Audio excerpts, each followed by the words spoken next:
الحمدللہ رب العالمین والصلاة والسلام علی سید الانبیاء والمرسلین اما بعد اعوذ باللہ من الشیطان الرجیم بسم اللہ الرحمن الرحیم وَأَمَّا بِنِعْمَةِ رَبِّكَ فَحَدِّثْ صدق اللہ العظیم وبلغنا رسولہ النبی الامی الکریم المکین الرؤوف الرحیم ونحن علی ذلک لمن الشاہدین والشاکرین والحمد للہ رب العالمین۔ گرامی مرتبت میزبانان گرامی، برادران طریقت نسبت، برادران اسلام، یقیناً نبی رحمت صلی اللہ علیہ وآلہ وسلم کی محبت اور ان کی یاد میں سجائی گئی محافل ذریعہ نجات ہوتی ہیں اور بخشش کا سبب بنتی ہیں۔ سبحان اللہ۔ آج کے اس دور میں جس میں ہم سانس لے رہے ہیں، یہ دور بڑا مشکل دور ہے اور یہ مشکلات آگے مسلسل بڑھتی جا رہی ہیں۔ پہلے یہ ہوتا تھا کہ اگر گھر کا سربراہ، گھر کا بڑا استاد، مرشد کوئی بات کہہ دیتا تھا تو لوگ اسے پلے باندھ لیتے تھے اور اس کے اوپر عمل کرتے تھے، لیکن آج معمولی سا شعور رکھنے والا بچہ بھی جب آپ اس کو کوئی بات کہتے ہیں تو وہ اس پر سوال اٹھاتا ہے، دلیل مانگتا ہے۔ تو یہ اس حوالے سے مشکل دور ہے کہ اس کو ہینڈل کرنے کے لیے اسی اسلوب میں اسے جواب دینے کی ضرورت ہے جس اسلوب میں وہ سوال کر رہا ہے، اسی انداز سے اسے سمجھانے کی ضرورت ہے جس انداز سے وہ سوال اٹھا رہا ہے۔ اور اگر آپ یا میں اس طرف توجہ نہیں دیں گے تو لا محالہ ہمارا بچہ بدعقیدگی کے سیلاب میں بہہ سکتا ہے یا الحاد اور انکار خدا اور اس طرح کے فتنوں میں مبتلا ہو سکتا ہے۔ تو یہ کیونکہ گاؤں ہے اور یہاں رہنے والے لوگ، بہرحال یہ لاہور کا گاؤں ہے، وہ عام گاؤں تو نہیں ہوگا، تو یہاں کچھ میں باتیں جشن عید میلاد النبی صلی اللہ علیہ وسلم کے حوالے سے وہ کرنا چاہتا ہوں جس کے ذریعے سے ہمارے بچوں کے ذہن میں اٹھنے والے سوالات کا جواب ملے گا اور وہ کسی سے گفتگو کرتے ہوئے وہ پریشانی کا شکار نہیں ہوں گے، بلکہ ان کے پاس دلیل موجود ہوگی کہ جس کے ذریعے سے وہ اپنے عقیدے کا بھی اور جس کے اوپر قائم ہیں اس نظریے کا دفاع کرنے کے قابل ہوں گے۔ تو پہلی بات یہ ہے کہ جشن عید میلاد النبی صلی اللہ علیہ وآلہ وسلم کیا ہے؟ اب میلاد کہتے ہیں ولادت کو، ولادت، میلاد، مولد، مولود، یہ لفظ استعمال ہوتے ہیں عربی میں ولادت کے مفہوم میں یا ولادت کے تذکرے کے معنی میں۔ مولود شریف پڑھنا یا میلاد شریف پڑھنا یا مولد شریف، اس موضوع پر بے شمار کتابیں ہیں اور ایک نہیں،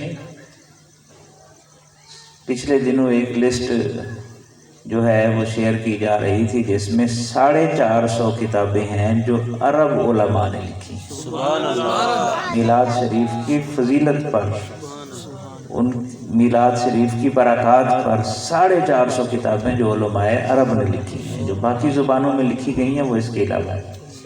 پھر اس میں لکھنے والوں میں کوئی معمولی لوگ نہیں ہیں، اس میں امام جلال الدین سیوطی بھی ہیں جنہیں کم و بیش 72 مرتبہ جاگتے ہوئے رسول رحمت صلی اللہ علیہ وسلم کا دیدار نصیب ہوا۔ اس میں ابن جوزی بھی ہیں جو بہت بڑے محدث ہیں، امام سخاوی بھی ہیں، اور اس کے علاوہ اور بھی بے شمار لوگ ہیں جنہوں نے یہ کتابیں لکھی اور نبی رحمت صلی اللہ علیہ وسلم کے مقام اور مرتبے اور محبت کے جو اظہار کے اسالیب ہیں ان کو اجاگر کیا۔ جو سوال ذہنوں میں اٹھایا جاتا ہے وہ یہ ہے کہ لفظ عید عام طور پر ڈسکس ہوتا ہے کہ آپ محفل منائیں سیرت کی یا میلاد کی، اسے عید تو نہ کہیں نا۔ تو جب یہ لفظ کہا جاتا ہے عید، تو ہمیں لفظ عید کے استعمال کے بارے میں معلوم ہونا چاہیے کہ لفظ عید کیا ہے، اور یہ جو کہا جاتا ہے عیدیں تو صرف 2 ہیں، یہ تیسری آپ نے کہاں سے نکال لی ہے؟ جب یہ پوائنٹ اٹھایا جاتا ہے کہ عیدیں کتنی ہیں، بولیں 2، تو یہ تیسری کہاں سے نکلی؟ تو اس کا ایک جواب تو یہ ہے کہ عیدیں 2 نہیں ہیں، شریعت میں عیدیں 4 ہیں۔ عیدیں 2 نہیں ہیں، شریعت میں عیدیں 4 ہیں۔ عید الفطر، عید الاضحیٰ، یوم جمعہ، سنو ہے نا، نبی رحمت صلی اللہ علیہ وسلم نے اسے یوم عید قرار دیا ہے اور سید الایام ہے۔ اور یوم عید جمعہ کے ہونے کے جہاں اور بے شمار فضائل ہیں، اسباب ہیں، ان میں سے ایک یہ بھی ہے کہ فیہ خلق آدم، اس دن آدم علیہ السلام کی تخلیق ہوئی تھی۔ تو جس دن آدم علیہ السلام کی تخلیق ہو اسے ہر ہفتے ہم سیلیبریٹ کرتے ہیں، سید الایام قرار پائے۔ تو جس دن میں فخر آدم و بنی آدم کی پیدائش ہوگی تو اس کا بھی تو کوئی مقام اور مرتبہ ہوگا۔ تو جمعہ عید ہے، تیسری عید۔ چوتھی عید ہے یوم عرفہ۔ عرفہ کا جو دن ہے یہ حج کا دن جسے ہم کہتے ہیں، یہ بھی مسلمانوں کے لیے عید کا دن ہے۔ کیوں عید کا دن ہے؟ اس لیے کہ جتنے حاجی حج کرنے جاتے ہیں میدان عرفات میں جب وہ پہنچتے ہیں تو اللہ تعالیٰ سب کے گناہوں کو معاف فرماتا۔ تو جس دن اہل ایمان کے گناہوں کی مغفرت ہوتی ہے وہ دن بھی مسلمانوں کے لیے عید کا دن ہے۔ اور جمعہ کے دن بھی اور حج کے دن بھی ہم نہا دھو کے صاف ستھرے کپڑے پہنتے ہیں، اور معمول ہے ہمارے پاس آج بھی، ہے کہ نہیں ہے؟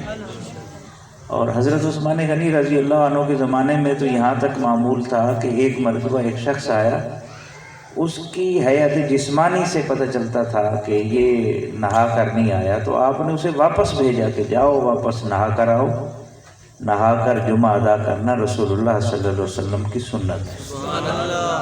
اور یوم عرفہ کے عید ہونے کے حوالے سے، جمعہ اور یوم عرفہ کے عید ہونے کے حوالے سے تو ایک اور بات بھی ہے۔ حضرت عمر رضی اللہ عنہ سے ایک یہودی نے کہا کہ یہ آیت جو ہے الیوم اکملت لکم دینکم واتممت علیکم نعمتی ورضیت لکم الاسلام دینا، یہ والی آیت اگر ہماری کتاب تورات میں نازل ہوتی تو اس دن کو ہم عید کے دن کے طور پر مناتے۔ تو حضرت عمر نے فرمایا تم ایک عید کی بات کر رہے ہو، اس دن ہماری 2 عیدیں تھیں جس دن یہ آیت نازل ہوئی، یوم جمعہ بھی تھا اور یوم عرفہ بھی تھا۔ ٹھیک ہے، تو یہ بنیادی غلط فہمی دور ہونی چاہیے کہ عیدیں 2 نہیں ہیں، عیدیں کتنی ہیں؟ 4۔ یہ بات یاد رہے گی۔ اچھا، اس سے آگے چلیں۔ یہ جو لفظ عید ہے یہ خوشی کے معنی میں استعمال ہوتا ہے۔ کس کے معنی میں استعمال ہوتا ہے؟ خوشی کے معنی میں استعمال ہوتا ہے، عربی میں بھی، فارسی میں بھی، اردو میں بھی، پنجابی میں بھی، سرائکی میں بھی خوشی کے معنی میں استعمال ہوتا ہے۔ مثلا عربی میں جب کوئی بندہ بیمار ہو اور پھر شفا یاب ہو جائے تو اسے کہا جاتا ہے عافیتوں کا عیدنا، آپ کا صحت یاب ہونا ہمارے لیے عید ہے، آپ کا صحت یاب ہونا ہمارے لیے عید ہے۔ یہ عرب استعمال کرتے ہیں۔ اور کنگ سلمان بیمار ہوئے نا تو جب صحت یاب ہوئے تو باقاعدہ بینرز لگے ہوئے تھے جس کے اوپر یہ بڑے بڑے لکھے ہوا تھا عافیتوں کا عیدنا، آپ کی صحت یابی ہمارے لیے عید ہے، عید جیسی خوشی لائی۔ فارسی میں ایک شعر ہے اگر اسے نعت کا شعر کہا جائے تو بڑا خوبصورت ذوق پیدا ہو. عید گاہ ماں غریباں کوئے تو، آپ کی چوکھٹ پر آ جانا، آپ کی چوکھٹ ہمارے لیے ایسے ہے جیسے نمازیوں کے لیے عید گاہ ہوتی ہے. ام بساط عید دیدن روئے تو، اور آپ کے رخ زیبا کی زیارت کرنا ہمارے لیے اتنی ہی خوشی لاتا ہے جیسے عید کا دن ہمارے لیے خوشی لاتا ہے. تو یہ عربی میں بھی، فارسی میں بھی، اردو میں بھی غالب نے استعمال کیا اس لفظ کو، اور بھی شعراء نے کیا. عشرت قتل گاہ اہل تمنا مت پوچھ، عید نظارہ ہے شمشیر کا اریاں ہونا. اس کا پس منظر ہے شعر کا کہ عاشق کو محبوب کے ہاتھوں تلوار سے قتل ہوتے ہوئے اتنی خوشی نصیب ہوتی ہے جتنا عام لوگوں کو عید کا چاند دیکھ کر خوشی ہوتی ہے. اس کا بھی ایک پس منظر ہے اس شعر کا. اگر آپ سمجھیں حج کا جو موقع ہے نا، وہاں کم و بیش 100 اونٹ رسول اللہ صلی اللہ علیہ وسلم نے قربان کیے، نار فرمایا، اور ان میں سے 63 جو ہے وہ اپنے ہاتھوں سے کیے رسالت مآب صلی اللہ علیہ وسلم. جب آپ نیزہ لے کے کھڑے تھے نا نار کرنے کے لیے اونٹ کو، تو ہر اونٹ اپنی گردن آگے بڑھا کے خود اپنے آپ کو پیش کرتا تھا کہ پہلے مجھے نہیں. عید نظارہ ہے شمشیر کا اریاں ہونا. جانور ہے لیکن اسے پتہ ہے کہ اگر ذبح ہی ہونا ہے تو پھر رسول خدا کے ہاتھ میں ہم آہوان صحرا سر خود نہادہ برکف، بامید آن کے روزے تو شکار خواہی احمد. تو یہ ایک خوبصورت استعمال ہے جو باقاعدہ مختلف زبانوں میں لفظ عید کا استعمال ہوا ہے. اچھا، پھر ایک اور پنجابی میں اگر آپ کا کوئی دوست 10-12 سال، کوئی عزیز، کوئی پیارا آپ سے ملے تو آپ دیکھتے ہی کہتے ہیں سبحان اللہ آج ساڑی عید ہو گئی. کہتے ہیں کہ نہیں کہتے؟ یہ لفظ عید کا استعمال ہے، ہم کرتے ہیں عید کا لفظ استعمال.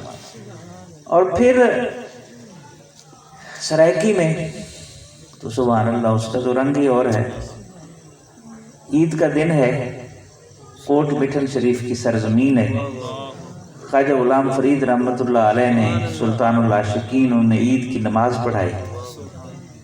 تو جہاں عاشق ہوتے ہیں وہاں دیوانے بھی ہوتے ہیں، مجذوب بھی ہوتے ہیں. تو لوگ عید پڑھ کے باہر نکلے تو ایک مجذوب پھر رہا تھا، تو وہ جو بھی گزرتا دروازے سے تو اس کا دامن پکڑ کے کہتا سائیں عید ہوئے کنا. سائیں کا معنی ہے جناب، سر، عید کب ہوگی؟ تو وہ اس کی طرف دیکھتے، عید کی خوشی عجیب خوشی ہوتی ہے تو ان کی توجہ نہ جاتی اور وہ کہتے تو پاگل ہے، بے وقوف ہے، دیکھا نہیں ہے ابھی عید کی نماز پڑھ کے آ رہے ہیں تو پھر پوچھ رہا ہے عید کب ہوگی. ایک سے پوچھا، دوسرے سے پوچھا، تیسرے سے پوچھا، وہ ٹھٹھا کرتے رہے، مذاق اڑاتے رہے. وہ دکھی تھا. اسی دوران خواجہ غلام فرید رحمۃ اللہ علیہ تشریف، تو وہ ڈبڈباتی آنکھوں کے ساتھ آنسو لیے دامن پکڑ کے کہنے لگا سائیں عید ہوگے کڈا، عید کب ہوگی؟ تو آپ نے اس کی حالت دیکھ کے پہچان گئے یہ عام آدمی. تو فرمایا یار ملے جڈا، جس دن محبوب ملے گا وہ دن عید کا دن ہوگا. اب آپ بھی عید کی نماز پڑھ کر آ رہے تھے لیکن نہیں، حقیقی تو اسی وقت ہوتی ہے نا جب محبوب سے وصال کا لمحہ آتا ہے. تو اس پر کیفیت طاری ہو گئی، رکت میں چلا گیا، پھر اٹھا، ہوش سنبھالا، پھر کہنے لگا سائیں یار ملے کڈا. عید تو اس وقت ہوگی جب یار ملے گا، محبوب ملے گا. یہ محبوب کب ملے گا؟ تو آپ نے اس کی طرف دیکھا اور فرمایا میں مرے جڈا، جس دن میں کا خاتمہ ہوگا، انا مر جائے گی، تکبر ختم ہوگا، اس دن یار مل جائے گا. تو پھر تڑپتا رہا، پھر اٹھا، کہنے لگا سائیں ایہو میں مرے کڈا، یہ میں کیسے مرے گی جو ساری چیزوں کے درمیان رکاوٹ بنی ہوئی ہے؟ تو فرمایا یار چاہے جدا، جب وہ چاہے گا تو یہ دل سے کینے بغض بھی نکال دے گا۔ تو آپ نے دیکھا کہ لفظ عید کا جو استعمال ہے بذات خود مختلف زبانوں میں خوشی کے لیے استعمال ہوتا ہے۔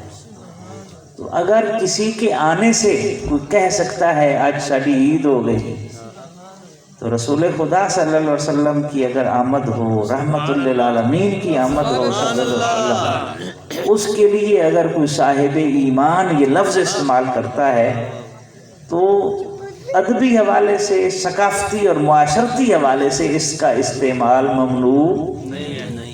لفظوں کا ایک استعمال ہوتا ہے، لفظوں کا بھی خاندان ہوتا ہے، جس طرح ہمارا خاندان ہوتا ہے، جس طرح میرے اور آپ کے اوپر ماحول اثر انداز ہوتا ہے، معاشرہ اثر انداز ہوتا ہے، اسی طرح لفظوں کے اوپر بھی ہوتا ہے۔ ان کو پیچھے بھیج دو بیٹا، پیچھے چلے جاؤ، آپ پیچھے چلے جاؤ، ادھر سے وہ ادھر چلے جاؤ، اٹھ جاؤ، اٹھ جاؤ، اٹھ جاؤ، اٹھ جاؤ، بڑے آگے آ جائیں، اٹھ جاؤ، بچے پیچھے اٹھ چلے جاؤ، جائیں۔ اٹھ جاؤ، وہ پیچھے چلے جاؤ، اٹھ جاؤ، اٹھ، شاباش، وہ ادھر بیٹھو چل کے، شاباش، شاباش۔ بزرگ تھوڑا سا آگے آ جائیں نا، آگے آ جائیں، آ جائیں، آ جائیں، آ جائیں، ان کو پیچھے بھیج دیں اور پیچھے ہو جائے بیٹے، آرام سے، آرام سے۔ تو یہ بات ہمیشہ پیش نظر رہنی چاہیے کہ چیزوں کو سمجھنے کے لیے، جس طرح ہمارا خاندان ہے لفظوں کا بھی خاندان ہے، جس طرح ہمارے اوپر چیزیں اثر انداز ہوتی ہیں لفظوں پر بھی ہوتی ہیں۔ اب کسی لفظ کو خاص اپنے خاص ذہن کا یا ذہنی تنگ نظری کا شکار بنا کر اسے ٹارگٹ کرنا نہ ادبی حوالے سے درست ہے، نہ ثقافتی اور معاشرتی حوالے سے درست ہے، نہ عقلی حوالے سے درست ہے۔ اس سے بھی آگے چلیں تو عید کا جو لفظ ہے وہ حضرت علی المرتضیٰ رضی اللہ عنہ کی طرف ایک منسوب قول ہے، بڑا خوبصورت۔ وہ فرماتے ہیں کہ مومن کے لیے 5 عیدیں ہیں۔ کتنی عیدیں ہیں؟ 5۔ آپ فرماتے ہیں جس دن مجھ سے کوئی گناہ سرزد نہ ہو وہ دن میرے لیے عید کا دن۔ سبحان اللہ، کتنا وسعت ہے اس لفظ عید کے استعمال میں۔ جس دن میں اس دنیا سے اپنا ایمان سلامت لے جاؤں گا وہ دن بھی میرے لیے، جس دن قبر کے سوال جواب کے مرحلے میں میں سرخ رو ٹھہروں گا وہ دن بھی میرے لیے، جس دن پل صراط سے میں سلامتی کے ساتھ گزر جاؤں گا وہ دن بھی میرے لیے، اور جس دن میزان عدل میں نامہ اعمال تلنے کے وقت نیکیوں کا پلڑا بھاری ہوگا اور دائیں ہاتھ میں دیا جائے گا اور میں جنت کو سدھاروں گا وہ دن بھی میرے لیے۔ اس میں بہت وسعت ہے، اور ویسے بھی جو دانا لوگ ہوتے ہیں وہ معنی، مفہوم اور حقیقت پر نظر رکھتے ہیں، الفاظ کی بحث میں پڑتے ہی نہیں۔ علامہ نے کتنی اچھی بات سمجھائی تھی، الفاظ کے پیچوں میں الجھتے نہیں دانا، غواص کو مطلب ہے صدف سے کہ گوہر سے۔ جو موتی ڈھونڈنے والا ہوتا ہے وہ سپی سے اس کا کوئی تعلق نہیں ہوتا، موتی نکالا سپی پھینک دیتا ہے، وہ سپیوں کو نہیں اکٹھا کرتا، موتی چنتا ہے۔ تو جو دانا لوگ ہوتے ہیں وہ الفاظ کے استعمال اور اس کی بحث میں نہیں پڑتے بلکہ حقیقت پر نظر رکھتے ہیں۔ تو لفظ عید خوشی کے معنی میں استعمال ہوتا ہے، اور اس میں اگر کوئی مسلمان اس لفظ کو نبی رحمت صلی اللہ علیہ وسلم کے لیے استعمال کرتا ہے تو اس کی گنجائش موجود ہے، اور کوئی بھی دلیل نہ ہو تو اتنا کافی ہے کہ یہ لفظ استعمال ہو سکتا ہے۔ میں نے 5 زبانوں کی آپ کو مثالیں دی۔ اچھا، پھر اس میں ایک اور بات دیکھیں، یہ بڑی دلچسپ بات ہے، ہمیں ایک دوسرے کو سمجھنے کی کوشش کرنی چاہیے۔ ہم ایک دوسرے کو سمجھتے نہیں ہیں اور بغیر سمجھے جو ہے وہ فتویٰ دے دیتے ہیں، یہ بڑی خطرناک روش ہے، اس سے بچنا چاہیے۔ ہو سکتا ہے دونوں کی آراء اپنی اپنی جگہ پر درست ہوں، ہمیں سمجھنے میں غلط فہمی ہوئی ہو۔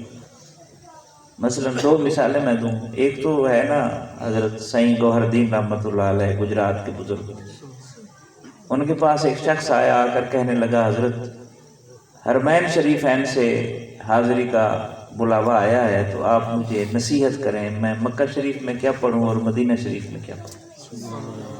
آپ نے فرمایا برخوردار جب تو مکہ شریف میں جائے اور خصوصاً حرم پاک میں داخل ہو، طواف کرے، اس وقت تو نے کثرت سے درود و سلام کیا کرنا ہے، کثرت سے. اور جب تو مدینہ طیبہ جائے اور رسالت مآب صلی اللہ علیہ وسلم کی بارگاہ میں حضرت ابوبکر حضرت عمر رضی اللہ عنہما کی بارگاہ میں حاضری دے، تو نے اس حاضری کے بعد جو وقت بچے اللہ کا ذکر کرنا ہے، شکر کرنا ہے، حمد کرنی ہے، تلاوت کرنی ہے. تو اس نے جو پہلے سنا ہوا تھا کہنے لگا حضرت یہ الٹ نہیں ہو گئی بات؟ ہاں جی، مکہ میں جائیں تو ذکر استغفار تلاوت کا حکم ہے، مدینہ میں جائیں تو درود و سلام کا حکم ہے، تو حضرت الٹ نہیں ہو گئی؟ تو آپ نے فرمایا نہیں بیٹا الٹ نہیں ہوئی. یاد رکھو جو جس سے محبت کرتا ہے وہ اس کا ذکر سن کر خوش ہوتا ہے. جب تو اللہ کے گھر میں اللہ کے محبوب کا ذکر کرے گا تو اللہ خوش ہوگا نا، اور خصوصی توجہ ملے گی. اور جب تو رسول اللہ صلی اللہ علیہ وسلم کی بارگاہ میں پہنچ کر ان کے پروردگار کا ذکر کرے گا تو رسول اللہ صلی اللہ علیہ وسلم خوش ہوں گے کہ میرا امتی میرے پروردگار کے نام کی مالا جپ رہا ہے. ٹھیک ہے، تو یہ کچھ ایسی چیزیں ہیں جو ہمیں سمجھنے میں بعض اوقات غلط فہمی ہو جاتی ہے. ایک اور مثال ہے، اختلاف رائے کرنا اور چیز ہے، مخالفت کرنا اور چیز. اختلاف رائے ہو سکتا ہے، مثلا حضور علیہ السلام کے صحابی تھے حضرت عبداللہ ابن مسعود، بڑے نامور صحابی ہیں، رئیس الفقہاء ہیں، اور سالہ سال تک وہ نبی رحمت صلی اللہ علیہ وسلم کے نالین پاک، مسواک، لوٹا، وضو کے لیے پانی وہ پیش کرتے تھے. سفر میں ہوتے تھے، ساتھ ڈیوٹی دی انہوں نے. اور ابو جہل کا گرد ساری انہوں نے اتارا تھا. زخمی تو اس کو معاذ اور موعظ نہیں کیا تھا 2 بچوں نے، لیکن گردن انہوں نے اتاری تھی. تو ان کو دیکھ کر کہا تھا ابو جہل نے، وہ چرواہے کہ بیٹے یہ تھوڑا سا میرا سر نیچے سے کر کے کاٹنا تاکہ پڑا ہو تو پتہ چلے سردار کا سر پڑا ہو. اتنا تکبر تھا. خیر، تو حضرت عبداللہ ابن مسعود اور حضرت عثمان غنی رضی اللہ عنہ کے درمیان نمرہ، مسجد نمرہ میں اختلاف ہوا. حضرت عثمان پوری نماز پڑھنا چاہتے تھے. حضرت عبداللہ ابن مسعود کا نقطہ نظر یہ تھا کہ آپ مسافر ہیں تو آپ سفر میں ہیں تو آپ قصر پڑھیں آدھی. بڑی ہارڈ ٹاک ہوئی، سخت گرما گرم بحث ہوئی، اختلاف ہوا. لیکن جب اقامت کہی گئی اور نماز کھڑی ہوگی تو سب سے پہلے نیت کر کے جنہوں نے ان کے پیچھے ہاتھ باندھے حضرت عثمان غنی کے پیچھے، وہ حضرت عبداللہ ابن مسعود سبحان اللہ رضی اللہ عنہ. جب کسی نے بعد میں پوچھا حضرت یہ عجیب بات ہے، آپ اختلاف کر رہے تھے اتنا شدید اور پھر آپ کھڑے ہو کر ان کے پیچھے نماز بھی پڑھ رہے ہیں، سب سے پہلے ہاتھ باندھے ہیں.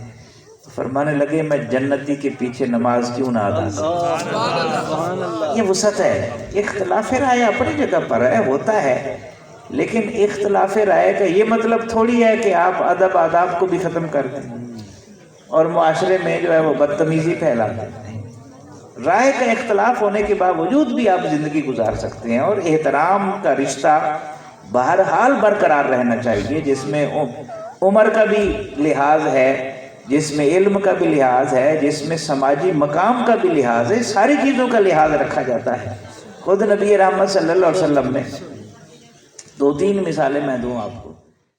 ابو سفیان، جب مکہ میں ابو سفیان مسلمان ہوئے، حضرت ابو سفیان بنے، تو حضرت عباس نے کہا یا رسول اللہ صلی اللہ علیہ وسلم میں سردار ہے نا، تو یہ اسلام تو دوسرے بھی لائیں گے لیکن یہ تھوڑی زیادہ عزت کے طلبگار ہیں. تو آپ نے فرمایا جو ابو سفیان کے گھر میں پناہ لے گا اسے بھی امان. عزت دی ہے آپ نے بھائی.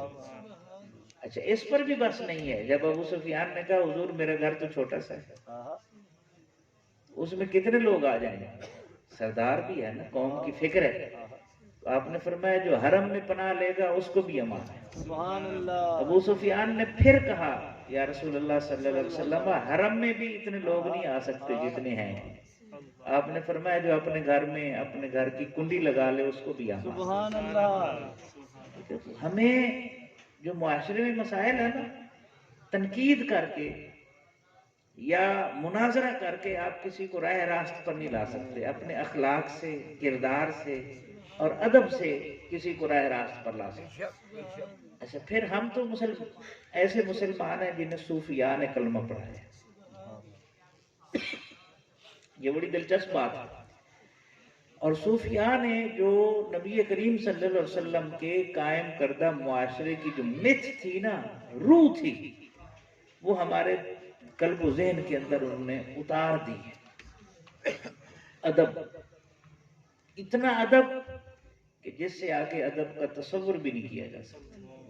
برے صغیر کے معاشرے میں ہم تو مدینہ طیبہ کی خاک کو بھی خاک شفا کہتے ہیں. اس گلی میں چلنے والا کتا بھی ہمارے لیے قابل ہے.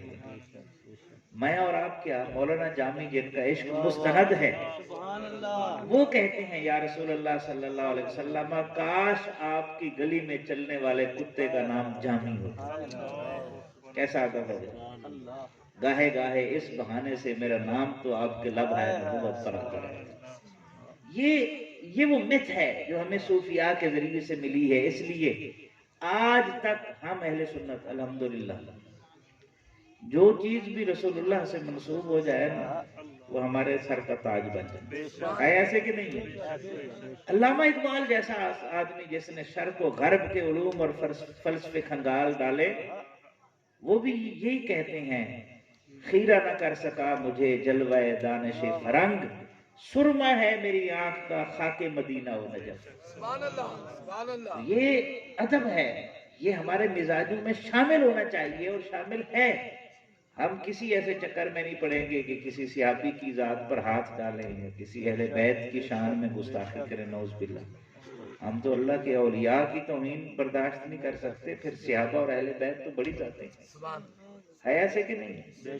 تو یہ جو متھ ہے نا، یہ صوفیاء کرام کے ذریعے سے ہمیں ملی ہے. اور ہم جو بھی کام کرتے ہیں ادب کے دائرے میں آپ کریں، سارے کام جائز ہیں. اچھا پھر ایک اور دو تین باتیں تو ہو گئی. ایک اور بات عام طور پر پوچھا جاتا ہے کہ کوئی حدیث میں کوئی دلیل ہے تو بتائیں نا. حدیث دکھائیں گے یا آیت دکھائیں جس میں کوئی دلیل ہو، کسی صحابی نے اسے سیلیبریٹ کیا ہو، کسی صحابی نے منایا ہو. اور پھر یہ بھی کہتے ہیں جی 63 سال حضور کی زندگی میں آیا، ٹھیک ہے، پھر حضرت ابوبکر صدیق کے دور خلافت میں آیا، پھر حضرت عمر کے دور خلافت میں آیا، پھر حضرت عثمان، کسی نے نہیں منایا. مجھے بتائیں ان کی زندگی کا کوئی لمحہ رسول اللہ صلی اللہ علیہ وسلم کی یاد سے غافل گزرا تھا؟ اٹھتے بیٹھتے ان کو تو جب حضور کا کوئی پیارا مل جاتا تھا وہ ساری چیزیں ان کی کیفیت ہی بدل جاتی تھی. حضرت بلال نہیں شام سے آئے تھے، کیا کیفیت تھی صحابہ کرام کی. منتیں کی کہ اذان دیجیے، انہوں نے اذان دی تو سب کی ہچکیاں بن گئیں اور گھروں سے عورتیں بچے باہر نکل آئے کہ رسول اللہ کا زمانہ جیسے واپس لوٹ آئے. غافل نہیں ہوتے تھے بھائی. اور میں ایک حدیث پاک بھی بیان کر دوں. مثلا یہ صحیح مسلم میں، سنن بیہقی میں، موجم طبرانی میں یہ روایت موجود ہے کہ ایک مرتبہ رسول اللہ صلی اللہ علیہ وسلم تشریف لائے مسجد نبوی شریف میں، تو دیکھا کچھ لوگ بیٹھے ہوئے. تو آپ نے پوچھا ما اجلسکم، کیوں تم ادھر بیٹھے ہو، کس چیز نے تمہیں یہاں پر اکٹھا کیا ہے؟ سبحان اللہ. آپ صلی اللہ علیہ وسلم نے جب یہ سوال کیا تو صحابہ نے عرض کی جلسنا نذکر اللہ ونحمدہ علی ما ہدانا للاسلام ومن بک علینا. ہم اس لیے آقا بیٹھے ہیں کہ اللہ کا ذکر کر رہے ہیں اور جو اس نے ہمیں اسلام کی ہدایت دی ہے اور آپ کے ذریعے سے ہمارے اوپر احسان فرمایا ہے، ہم اس پر اللہ کا شکر کر رہے ہیں، حمد کر رہے ہیں. اب نبی رحمت صلی اللہ علیہ وسلم نے فرمایا اللہ ہے، کیا تم اس بات پر حلف اٹھاتے ہو، قسم کھاتے ہو اس لیے بیٹھے ہو؟ عرض کی حضور ہم اس پر حلف اٹھانے کے لیے تیار ہیں، اسی لیے بیٹھے. پھر رسول رحمت صلی اللہ علیہ وسلم نے وضاحت فرمائی میں نے تم سے اس لیے حلف نہیں لیا تھا کہ مجھے تمہارے بارے میں اعتماد نہیں تھا، بلکہ نہیں، جبریل امین میرے پاس آئے تھے اور وہ یہ پیغام لائے تھے یا رسول اللہ صلی اللہ علیہ وسلم، یہ جو آپ کے غلام مسجد میں بیٹھے ہیں نا، ان کے اوپر اللہ تعالیٰ فرشتوں پر رشک کر رہا ہے۔ سبحان اللہ۔ کیوں؟ کہ وہ اللہ کے محبوب کا ذکر کر رہے تھے۔ اسلام ملا ہے وہ بھی تو حضور کے صدقے سے ملا ہے، اصل تو شکر حضور کی ذات کی آمد کا ہے۔ اس لیے ہم جہاں بیٹھتے ہیں یا یہ محافل ہوتی ہیں تو اس میں کیا بیان ہوتے ہیں؟ یہی بیان ہوتے ہیں۔ میں اگر تیرا نہ ہوتا تو سگے دنیا ہوتا، تیری نسبت نے سنوارا میرا انداز حیات، میں اگر تیرا نہ ہوتا تو سگے دنیا ہوتا۔ تو یہ اسی ذکر اور شکر کے لیے محفلیں سجائی جاتی ہیں۔ پھر ایک اور چیز جو، چلو پہلے میں دلیلیں دو تین اور بتا دوں بچوں کو، پھر آگے بڑھتے ہیں۔ جب اللہ کی کوئی نعمت ملے یا اس کا فضل ہو یا اس کی رحمت ہو تو کیا کرتے ہیں؟ اس کے اوپر شکر کرتے ہیں کہ نہیں کرتے؟ کرتے ہیں۔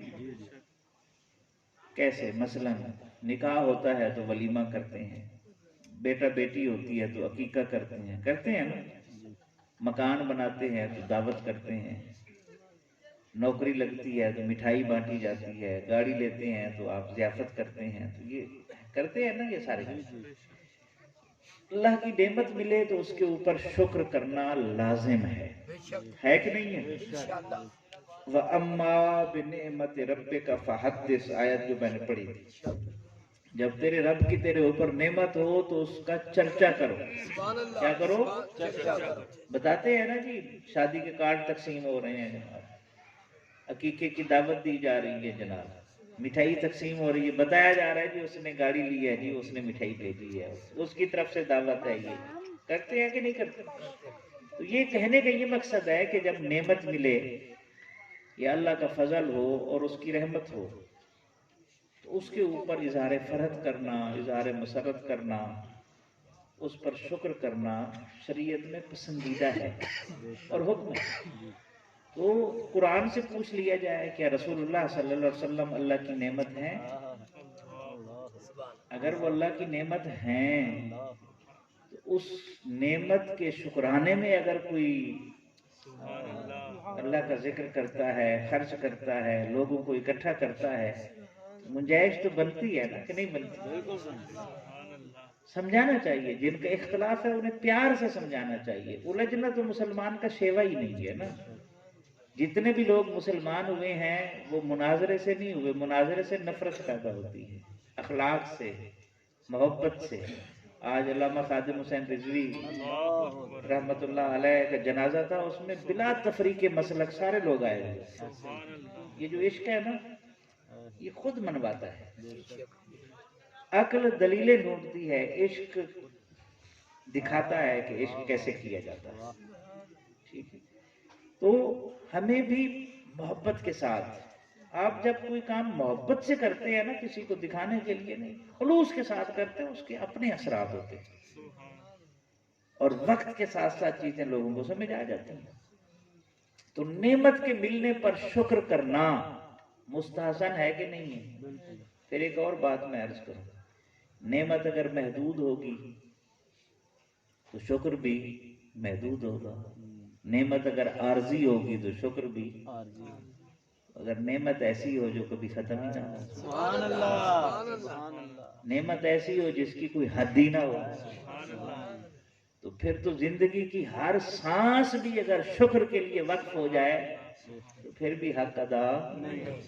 مدینے کی بچیوں نے کیا کہا تھا؟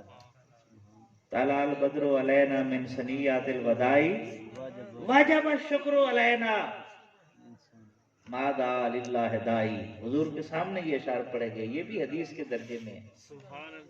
وجب الشکر علینا ما دعا للہ داعی، قیامت تک جب بھی کوئی ہاتھ اٹھا کر دعا مانگنے والا دعا مانگے گا، وَاذْكُرُوا نِعْمَتَ اللَّهِ عَلَيْكُمْ، تم اللہ کی اس نعمت کو یاد کرو جو اس نے تمہارے اوپر کی، اِذْ كُنْتُمْ أَعْدَاءً، جب تم آپس میں دشمن تھے، فَأَلَّفَ بَيْنَ قُلُوبِكُمْ، اس نے تمہارے دلوں میں الفت پیدا کر دی، فَأَصْبَحْتُمْ بِنِعْمَتِهِ إِخْوَانًا، تم اللہ کی نعمت کے صدقے سے، سبب سے بھائی بھائی بن گئے۔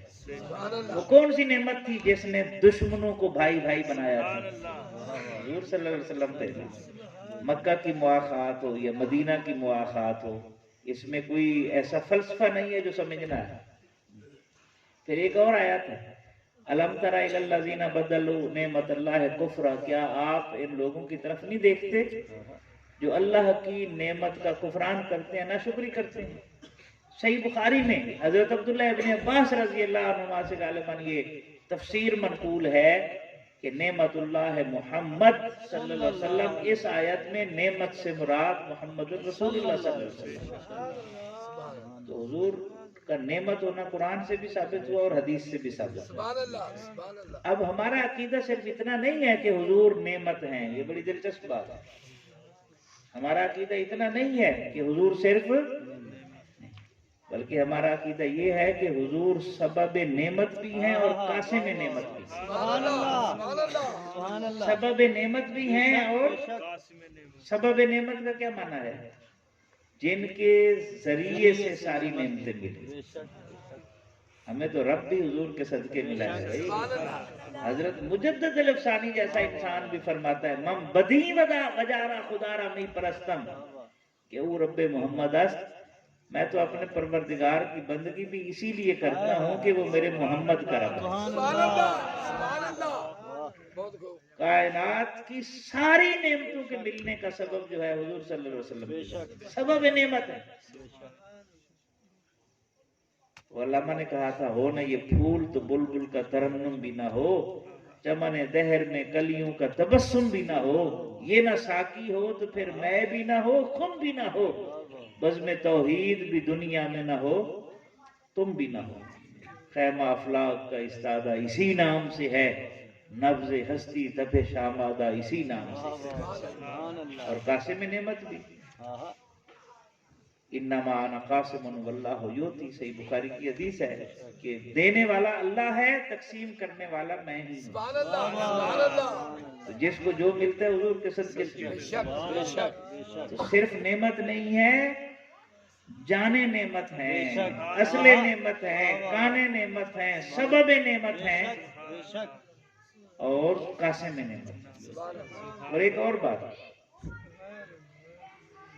کہ اللہ کا فضل اور رحمت ہو تو اس کے اوپر بھی اظہار فرحت کرنے کا حکم ہے. قل بفضل اللہ وبرحمتہ فبذلک فلیفرحوا هو خیر مما یجمعون. فرما دیجئے جب تم پر اللہ کا فضل ہو اور اس کی رحمت ہو، اس کے اوپر اظہار فرحت کرو. کس طرح اظہار فرحت کرو؟ خرچ کر کے اظہار فرحت کرنے کا. وہ جو تم خرچ کر کے اظہار فرحت کرو گے نا، اظہار مسرت، خوشی کا اظہار کرو گے، وہ تمہارے ان پیسوں سے بہتر ہے جو جنہیں تم گن گن کے جمع کر کے رکھتے ہو. وہ خیر مما یجمعون، آیت ہے قرآن پاک. اب قرآن سے پوچھ لیتے ہیں کیا رسول اللہ صلی اللہ علیہ وسلم اللہ کا فضل اور اللہ کی رحمت ہیں؟ اگر ہیں اور کوئی امتی اسے سیلیبریٹ کرتا ہے تو پھر اسے اجازت دینی چاہیے. اگر قرآن سے یا حدیث سے ثابت نہیں ہوتا تو پھر اجتناب کرنا چاہیے. قرآن سے پوچھیں، سورہ احزاب اللہ تعالیٰ ارشاد فرماتا ہے انا ارسلناک شاہدا ومبشرا ونذیرا وداعیا الی اللہ باذنہ وسراجا منیرا. اے حبیب صلی اللہ علیہ وسلم، ہم نے آپ کو سارے جہانوں پر گواہ بنا کر بھیجا، اس کی رحمتوں کی خوشخبری سنانے والا بنا کر بھیجا، اس کے عذاب سے بر وقت خبردار کرنے والا بنا کر بھیجا، اللہ کی طرف اس کے اذن سے بلانے والا بنا کر بھیجا، اور سب کو چمکا دینے والا آفتاب بنا کر بھیجا. سبحان اللہ سبحان اللہ. جہاں یہ فرمایا نا، اس سے متصل آیات میں، اگلی آیات میں، کوئی فاصلہ نہیں ہے درمیان میں کسی اور آیات میں. اگلی آیت میں فرمایا وَبَشِّرِ الْمُؤْمِنِينَ بِأَنَّ لَهُم مِّنَ اللَّهِ فَضْلًا كَبِيرًا. اہل ایمان کو خوشخبری سنا دیجئے کہ آپ جیسا عظمتوں والا رسول دے کر اللہ تعالیٰ نے اہل ایمان پر بہت بڑا فضل فرمایا ہے. بہت بڑا فضل. اگر فضل کے ملنے پر اظہار فرحت کرنے کا حکم ہے تو کوئی فضل کبیر کے عطا ہونے پر اگر اظہار فرحت کرے، کوئی گلیاں سجائے، کوئی کھانے پکائے، کوئی محفلیں کرے، تو اس کی گنجائش بنتی تو ہے کہ نہیں بنتی؟ اچھا، پھر رحمت کے ملنے پر اگر اظہار فرحت کرنے کا حکم ہے تو کیا خیال ہے؟ وَمَا أَرْسَلْنَاكَ إِلَّا رَحْمَةً لِّلْعَالَمِينَ کی شان والا رسول عطا ہو تو پھر اظہار فرحت کیوں نہ کیا جائے؟ تو یہ میں نے وہ باتیں آپ کو وہ ٹریک دیا ہے جس سے میں اور آپ بحث سے بچ سکتے ہیں. دلیل ہے، دلیل سے بات کی جائے گی تو معاملات آسانی کی طرف جاتے ہیں. پھر ایک اور بات جو عام طور پر ہمارے بچوں سے سوال کی، یہ تم پہاڑیاں بناتے ہو، یہ کیا کرتے ہو، یہ فلاں فلاں ایسی ایسی چیزیں. ہاں، جو غلط ہے ہم اسے غلط کہتے ہیں. اگر کوئی پہاڑیاں بنا کر انڈین گانے لگا کر اس کے اوپر ڈانس کرتا ہے تو یہ حرام ہے. جو غلط ہے وہ غلط ہے، لیکن غلط کو غلط کہے نا، سب کو تو غلط نہ کہے نا. پہاڑیاں جو بنائی جاتی ہیں کیوں بنائی جاتی ہیں؟ آپ میں سے کافی سارے بچے جو ہے وہ پڑھتے ہوں گے سکولوں میں، تو وہاں باقاعدہ ایک کلچر ڈے ہوتا ہے جس میں باقاعدہ جس کو سیلیبریٹ کیا جاتا ہے. پھر آپ 23 مارچ کے موقع پر دیکھتے ہیں نا، مختلف بچے ٹیبلو پیش کرتے ہیں، یہ سرحد کا ہے، یہ بلوچستان کا ہے، یہ سندھ کا ہے، یہ پنجاب کا ہے، یہ گلگت بلتستان کرتے ہیں نا. یہ جو بچے پہاڑیاں بناتے ہیں کیوں بناتے ہیں پہاڑیاں؟ کبھی ہم نے غور کیا؟ پہلی وحی بھی تو پہاڑ میں اتری تھی. اعلان نبوت بھی تو حضور نے کھڑے ہو کر پہاڑ پر کیا تھا. پناہ بھی تو غار ثور پناہ میں پہاڑ میں لی تھی، اور احد بھی تو پہاڑ تھا جس کے بارے میں رسول اللہ صلی اللہ علیہ وسلم نے فرمایا یہ ہم سے محبت کرتا ہے، ہم اس سے محبت کرتے ہیں. سبحان اللہ، سبحان اللہ. یہ جو پہاڑیاں بنائی جاتی ہیں اس کے پس منظر میں حجازی تہذیب سے محبت کا اظہار ہے. وہ تہذیب جو رسول اللہ صلی اللہ علیہ وسلم کی تہذیب تھی، اس میں اس تہذیب اور تمدن میں پہاڑ لازمی حیثیت رکھتے ہیں. اس لیے ہمارے بزرگوں کسی نے کوئی آئیڈیا دیا ہوگا، بچوں نے وہ پہاڑ بنائے اور وہ بنا کر اس محبت کا اظہار ہوتا ہے، تو اس میں تو کوئی حرج نہیں ہے، اس پر تو کوئی فتویٰ نہیں لگا سکتا. بے شمار پینٹنگز آپ گھر میں لگاتے ہیں، بے شمار چیزیں بنی ہوتی ہیں، تو یہ تو رسول اللہ صلی اللہ علیہ وسلم سے محبت کے اظہار کا ایک طریقہ ہے. ہاں، اگر کوئی چیز شریعت کے دائرے سے ہٹ جاتی ہے، باہر چلی جاتی ہے، وہ ناجائز ہے. لیکن اس کی میں مثال دوں سادہ، اگر مسجد میں جوتے چوری ہوں تو مسجد کو تالا نہیں لگایا جاتا، جوتے چوری نہ ہونے کا انتظام کیا جاتا ہے. اگر کوئی قباحتیں آ گئی ہیں، جس طرح اختلاط مرد و زن ہے، بے پردگی ہے، اس طرح کی بےہودگی ہے، ان چیزوں سے بچنے کی کوشش کی جائے. لیکن آپ کہیں کہ سارا سسٹم ہی ختم، یہ طریقہ درست بہرحال نہیں ہے. تو اس لیے یہ دیکھیں نا، علامہ نے کہا تھا اجمی خم ہے تو کیا، میں تو حجازی ہے میری، نغمہ ہندی ہے تو کیا، لے تو حجازی ہے میری. اگر میرا جسم ہندوستان کا ہے لیکن اس میں جو شراب عشق ہے وہ تو حجاز مقدس مدینہ پاک کی ہے نا. میری زبان ہندوستان کی صحیح، لیکن جو لے ہے، جو سوز ہے، وہ تو بلال حبشی والا ہے نا. تو اگر بچے ہمارے یا نوجوان یہ کرتے ہیں، دیکھیں نا، ایک نوجوان آج کے دور میں اس کو فرصت ہے لایانی امور سے، social media, electronic media, net, پتہ نہیں کن کن کا باتوں میں آپ شکر نہیں کرتے کہ وہ لمحے نکال کر گلیاں سجا رہا ہے، گھر سجا رہا ہے، درود و سلام پڑھا جا رہا ہے. تو یہ تو خیر کا کام ہے. پھر یہ بات بھی ذہن میں رکھیں، یہ مستحب کام ہے. کیا ہے؟ مستحب کام. اگر کوئی نہیں کرتا تو ہم نے اس کسی کو کافر کہا ہے؟ تو نہیں کہتے. مستحب کام ہے، پسندیدہ ہے. یہ جتنے کام ہم کرتے ہیں، مثلا یہاں آپ بیٹھے ہیں، تلاوت ہوئی ہے، منع ہے تلاوت، اس وقت کرو اس وقت نہ کرو. نعت خوانی ہوئی ہے، ممنوع ہے. حضور نے خود حضرت حسان کو ممبر پر بٹھا کر سنی ہے. سیرت طیبہ کا تذکرہ ہوتا ہے، قرآن حضور کی سیرت نہیں بیان کرتا. ٹھیک ہے، پھر صلاۃ و سلام ہوگا، تو یہ کوئی منع ہے؟ اور پھر صلاۃ و سلام ہم کھڑے ہو کے پڑھتے ہیں. جو کھڑے ہو کر نہ پڑھے ہم نے انہیں کافر کہا ہے کہ نہیں؟ بیٹھ کے پڑھنا بھی جائز ہے، کھڑے ہو کے پڑھنا بھی جائز ہے، لیٹ کر پڑھنا بھی جائز ہے. چلتے ہوئے پڑھنا بھی جائز ہے، جس حالت میں اللہ توفیق دے۔ کچھ لوگ ایسے عاشق ہوتے ہیں، وہ کہتے ہیں جب ہم نیند کی آغوش میں جائیں تو ہمارے آخری لفظ درود و سلام کے ہیں۔ سبحان اللہ، محبت ہے بھائی، ہاں اس کا جواز موجود ہے۔ نماز میں آپ بیٹھ کر درود و سلام پڑھتے ہیں، نماز جنازہ میں کھڑے ہو کر پڑھتے ہیں، ایسے ہے کہ نہیں؟ تو کوئی کہے جی جو کھڑے ہو کر پڑھتا ہے وہ ٹھیک نہیں ہے، کوئی کہے جی جو بیٹھ کر پڑھتا ہے، دونوں طریقے ہیں ابھی، جو جس کو سہولت ہو اس کے مطابق پڑھنا۔ لیکن آپ کہیں جی یہ کھڑے ہو کے پڑھنا درست نہیں ہے، یہ تو بے وقوفی ہے۔ پھر نماز جنازہ میں منع کرتے ہیں کہ نہ پڑھا کرتے، پڑھتے ہیں کہ نہیں پڑھتے؟ اللہم صلی علی محمد کما صلیت وسلم، درود بھی ہے اور سلام بھی ہے جناب۔ ٹھیک ہے، اس لیے یہ لا یعنی بحثیں ہیں۔ دیکھیں نا، میں ایک مثال دیتا ہوں، 5 لوگوں نے جانا ہو اسلام آباد، ٹھیک ہے، ایک جائے جہاز پر، ایک جائے ٹرین پر، ایک بس پر، ایک اپنی گاڑی پر، اور کوئی لفٹ لے کر چلا جائے۔ سب نے کدھر جانا ہے؟ اسلام آباد۔ اب جہاز والا گاڑی والے کو گالیاں دے، گاڑی والا جو ہے وہ بس والے کو، بس والا جو ہے کار والے کو، اور سارے مل کر لفٹ لینے والے کو پڑ جائے۔ جانا تو اسلام آباد ہے۔ جب سب کا مقصود اور مطلوب اللہ اور اس کے رسول صلی اللہ علیہ وسلم کی رضا ہے، تو پھر موقع دینا چاہیے۔ کوئی میلاد النبی کرے، کوئی سیرت النبی کرے، کوئی خاتم النبی، ان ذکر تو انہی کا ہو رہا ہے۔ وسعت ہونی چاہیے نا ہمارے اندر، لفظوں کے چکر میں نہیں پڑنا، مقصد پر نظر رکھنی ہے۔ بڑے لوگ مقصد پر نظر رکھتے ہیں۔ بزرگ بیٹھے ہیں، دعا مانگنے والا دعا مانگے گا۔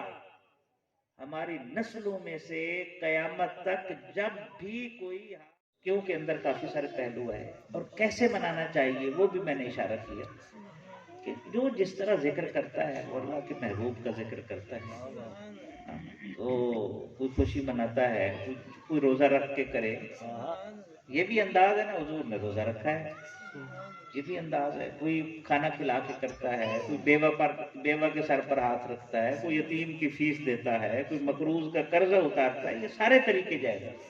حضور صلی اللہ علیہ وسلم کے زمانے میں نا، ایک بات ذہن میں رکھیں، جو محبت ہوتی ہے نا، محبت کا اپنا انداز ہوتا ہے، اور اپنے اظہار کا طریقہ محبت خود بناتی ہے، راستہ خود بناتی ہے۔